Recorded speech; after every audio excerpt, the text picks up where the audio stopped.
Now this is our topic 2 of surface areas and volumes, class 9, chapter 11, session 2023 to 2024. हमें पता है syllabus में अब की बार हमारे पास जो 3D फिगर्स में कोन, स्फीयर और एक हेमिस्फीयर है, इसके अलावा इसके अंदर बाकी नहीं है। कोन में आपको हमने पहले टॉपिक में डिस्कस किया था, ये स्लांट हाइट होती है, ये हाइट होता है और ये हमारा रेडियस होता है। इन तीनों के बीच में रिलेशन होता है वो L² = H² + R² होता है। L माने स्लांट हाइट होती है, H माने आपका हाइट होता है और R माने आपका क्या होता है रेडियस। यहाँ पे आपको पाइथागोरस थ्योरम लग रही होती है, हाइपोटेन्यूज का स्क्वायर = परपेंडिकुलर का स्क्वायर प्लस बेस का स्क्वायर, राइट।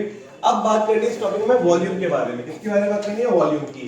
तो जो कोन का जो वॉल्यूम होता है वो हमारा होता है 1/3 पाई r² h।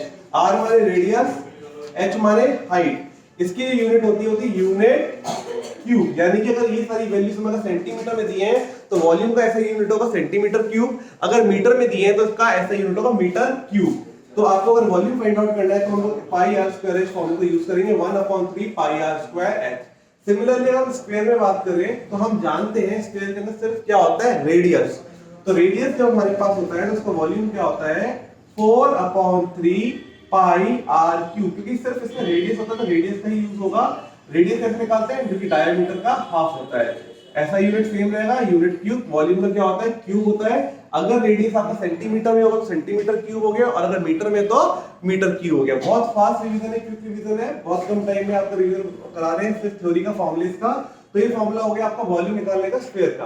अब आपको पता है बॉल को अगर हम आधा काट दें तो आधी बॉल बची, तो इसके अंदर जो फिल होगा वो क्या होगा? इसका वॉल्यूम होगा। वॉल्यूम हमें क्या होता है? किसी चीज को फिल करना होता है। कर्व सरफेस एरिया में पढ़ते हैं ना, बाल का आउटर जो पार्ट था। अब वॉल्यूम क्या हो गया? आपने बर्थडे कैप ली, उसको आपने उल्टा किया और उस बर्थडे कैप में पानी भर दिया। जितना पानी इसमें भरा जाएगा, जो क्वांटिटी ऑफ वाटर है वो क्या है? इसका वॉल्यूम है। क्या है वो? उसका वॉल्यूम। ऐसे इस बॉल में हमने ड्रिल किया, छेद के जितना पानी भर दिया वो क्या है? इसका वॉल्यूम है। ये बॉल जिस मटेरियल की पूरी बनी हुई है, अगर सॉलिड बॉल है, जिस पूरी जितने मटेरियल की बनी हुई है वो पूरा इसका क्या होगा? वॉल्यूम होगा। सिमिलरली आपने इस बॉल को आधा कट कर दिया, अब एक बॉल शेप में बन गया। इस बॉल शेप में हम पानी भर देंगे, जितना पानी आप इस बॉल शेप में भरेंगे उसको हम लोग क्या बोलते हैं? इसका वॉल्यूम बोलते हैं। तो इसे बोलते हैं हेमिस्फीयर। इसका भी क्या है? रेडियस। तो जब बॉल आपकी हाफ हो गई तो वॉल्यूम भी क्या हो गया होगा? आपका हाफ हो गया होगा। तो जब इसमें आप अपॉन 2 करेंगे, 2 से 4 2 बार कैंसिल हो जाएगा, 2/3 बचेगा। तो इसका वॉल्यूम हो जाएगा 2/3 पाई r³। This is the formula of volume of what? Hemisphere.